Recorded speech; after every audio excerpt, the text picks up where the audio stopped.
નમસ્કાર. ધોરણ 1 વિષય ગણિત અને અધ્યયન સંપુટનો એકમ નંબર 13, જેનું નામ છે પપેટ્સ, એના અધ્યયન સંપુટના સોલ્યુશન માર્ગદર્શનમાં તમારું સ્વાગત છે. અહીંયા અધ્યયન સંપુટનું માર્ગદર્શન જોઈએ તેમાં પહેલી વાત છે સમૂહ કાર્ય. તો શું દેખાય છે એ કહેવાનું છે. આપણે સમૂહની અંદર બાળકોને આ વાત કરવાની છે. સમૂહ કાર્ય એટલે સમૂહમાં હોય. તો અહીંયા આપણે એને કહીએ કે શું દેખાય છે, તો અહીંયા આપણને કહેશે કે રાજા દેખાય, રાણી દેખાય, એની બે છે તે દાસીઓ દેખાય છે. દેખાય છે ને? અહીંયા આપણે જોઈએ તો આર્ય રાજા, રાણી, એની બે દાસી, અહીંયા રાજાનો સૈનિક. ત્યાર પછી બીજું શું દેખાય, તો કે અહીંયા આપણને હાથી દેખાય, ઘોડા દેખાય અને ઊંટ દેખાય છે. શિક્ષકે વિદ્યાર્થીઓ પાસે આ ચિત્રોનું વર્ણન કરાવવાનું છે અને એના આધારે પ્રશ્નોત્તરી કરવાની કે આ છે પપેટ્સ અને કુલ કેટલા પપેટ્સ દેખાય છે. પ્રાણીઓ કરતાં માણસોના પપેટ્સ વધુ છે કે ઓછા? માણસ કરતાં પ્રાણીઓના પપેટ્સ કેટલા ઓછા છે? આવા એના અંદરથી પ્રશ્નો અલગ અલગ પૂછવાના છે. હવે અહીંયા વાત કરે છે કે સોનુ અને તેના મિત્રો સુહાના અને ટોની પપેટ્સ શોની મુલાકાત લેશે. પપેટ શો કરનારો હોય એ માયાબેન છોકરીઓના હાથમાં બોલપેન પપેટ્સ દોરે છે. તમે પણ હાથમાં નીચે જેવા પપેટ્સ દોરો. આ જે કાર્ય છે એ કેવું કાર્ય છે? આપણું જોડી કાર્ય. બરાબર? તો આવી રીતના પપેટ્સ તમારા હાથમાં પણ દોરવાના પ્રયત્ન કરવાના છે. હવે વાત કરીએ વ્યક્તિગત કાર્ય. તો પપેટ શોના બાજુમાં કેટલાક પપેટ્સ લટકાવે છે. સોનું તેના મિત્રો લટકાવેલા પપેટ્સ ગણે તો તમે પણ ગણો. એ ગણે છે તો તમારે પણ ગણવાના છે. આ છે આપણું વ્યક્તિગત કાર્ય. અહીંયા આપણે પપેટ્સ ગણીએ તો જોવા મળશે તમને. આપણે એને જોઈએ તો અહીંયા પપેટ્સની અંદર આપણને શું કેટલું જોવા મળે છે નિરીક્ષણ કરીએ. ચલો, તો આપણને એક રાજા જોવા મળે. બરાબર? પછી તો કે બે સૈનિક જોવા મળે. જોવા મળે કે ના મળે? આ બે સૈનિક. ત્યાર પછી તો કે આપણને બે હાથી જોવા મળે. જુઓ, મળે કે નથી મળતા જોવા? ત્યાર પછી જુઓ તો કે આપણને અહીંયા પંખીડા જોવા મળે છે. જોવા મળે ને અહીંયા પંખીડા? જુઓ, એના સિવાય શું જોવા મળે છે? તો કે આપણને ઘોડલા જોવા મળે છે. જુઓ, ઘોડા છે કે નહીં? હા, બરાબર. હવે આગળ વધીએ આપણે. અહીંયા આપણને કીધું છે કે ઘોડાના પપેટ્સ કેટલા છે? તો જેટલા ગણ્યા એટલા લખી નાખવાના. હાથીના પપેટ્સ કેટલા છે? તો જેટલા ગણ્યા એટલા લખવાના છે. સૈનિકના પપેટ્સ કેટલા છે? તો તમે ગણ્યા હશે, આપણે હમણાં વાત કરી. અને ત્યાર પછી પક્ષીના પપેટ્સ લખવાના છે. હવે એ જ કાર્ય જોડી કાર્યમાં આપણે કરવાનું છે કે પપેટ્સને વધારે, ઓછા અને બરાબર શબ્દનો ઉપયોગ કરીને આપણે એની મદદ લેવાની છે. હવે આ જોડી કાર્યની અંદર જોઈએ તો નંબર 1 એમાં પૂછે છે. બરાબર? કે નંબર 1માં કહેશે ઘોડાની સંખ્યા સૈનિકની સંખ્યા કરતાં વધારે છે. હાથીની સંખ્યા પક્ષીની સંખ્યા કરતાં ઓછા છે. સૈનિકની સંખ્યા અને હાથીની સંખ્યા બરાબર છે. અને પંખીની સંખ્યા અને ઘોડાની સંખ્યા કરતાં વધારે છે. બરાબર? આગળ જોઈએ. પપેટ શો પૂરો થયા પછી માયાબેન પપેટ્સને વેચવા માટે મૂક્યા. સોનુ અને તેના મિત્રો પપેટ્સ ખરીદ્યા. તો જુઓ, કોણ વધારે પપેટ્સ ખરીદ્યા? વધારે કોણ હોય તેની નીચે ટીક કરવાનું છે. આ કેવું કાર્ય છે? વ્યક્તિગત કાર્ય છે. એટલે બાળકે ગણતરી કરી અને કરવાનું છે. તો કે વધારે જે હોય એની નીચે ટીક કરવાનું છે. અહીંયા જોઈએ તો આ કેટલા છે આમાં? તો કે આની અંદર આપણે જોઈ શકીએ 1, 2, 3, 4, 5. હવે આમાં 1, 2, 3 અને 4. તો વધારે કયા થયા?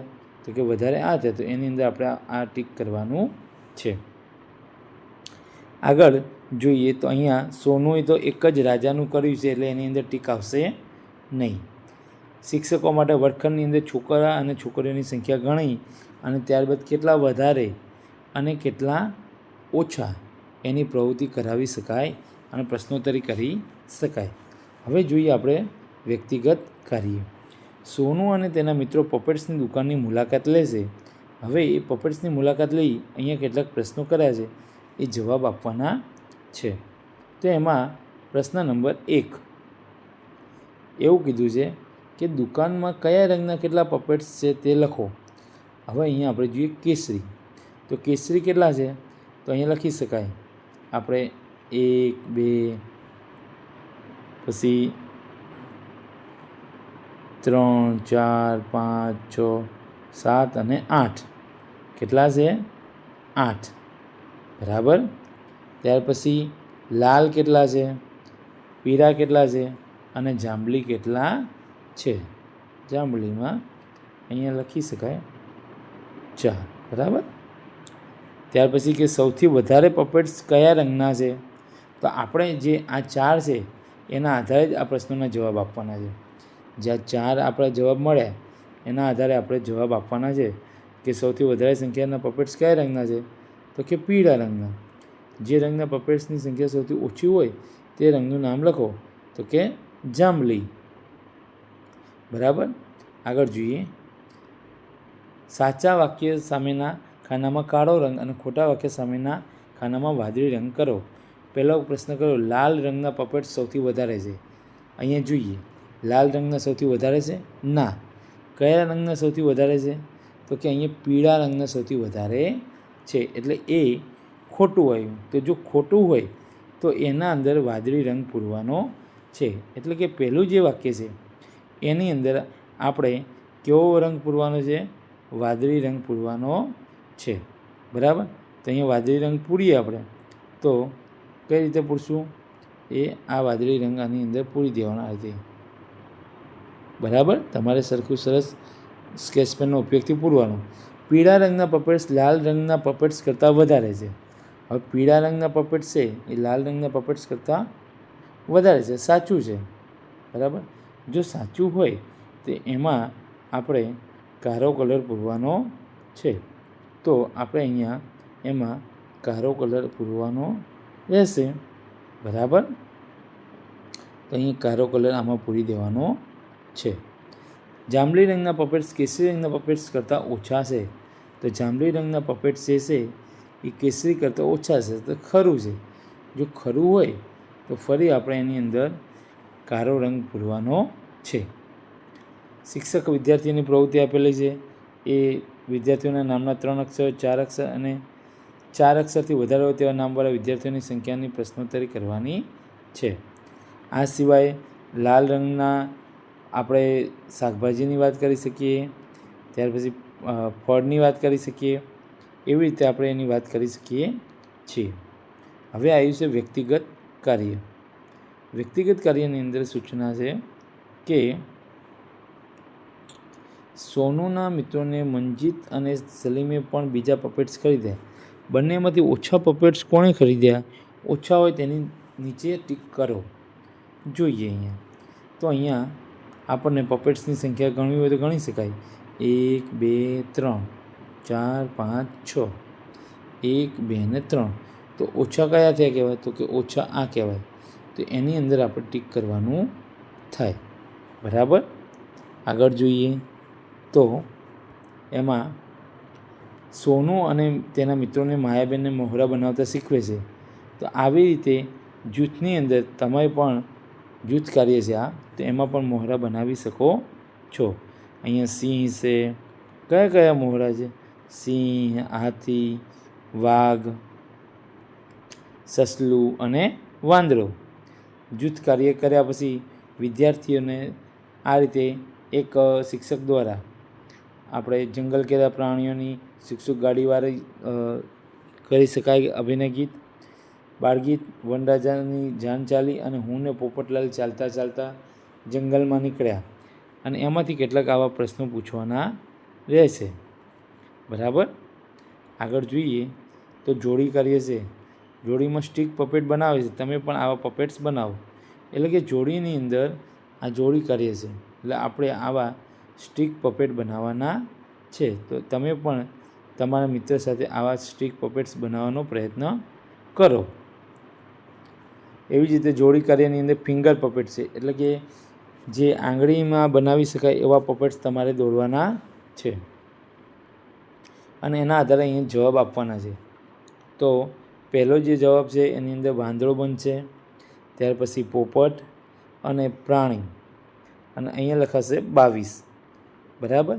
તમારા વર્ગમાં તમે કુલ કેટલા બનાવ્યા એ વાત કરવાની છે. એમાં તમે તમારી વર્ગની સંખ્યા લખી શકો. આ એકમનું પપેટ્સ તમને કયું ગમ્યું વધારે? તો તમે અહીંયા લખો પોપટ લખી શકો, બીજું અન્ય પણ લખી શકો. જે લખો તમે અહીંયા વ્યક્તિગત કાર્ય છે. કેવું કાર્ય છે આ? વ્યક્તિગત કાર્ય. તો તમે જે પપેટ્સ વિશે લખો એ પપેટ્સનું તમારે અહીંયા ચિત્ર દોરવાનું છે. જેમ કે અહીંયા પોપટની વાત કરીએ આપણે, તો અહીંયા પછી આપણે પોપટ દોરવો પડે, કારણ કે પોપટ આવડવો જોઈએ ને. પોપટ આપણે અહીંયા ખાલી આ તો નમૂનારૂપ પ્રયત્ન કર્યો છે, પણ તમે આવો નહીં, પણ આના કરતાં ખૂબ સુંદર તમને જે ગમતું હોય એ પપેટ્સ લખવાનું અને અહીંયા દોરવાનું અને એમાં રંગ પૂરવાના છે.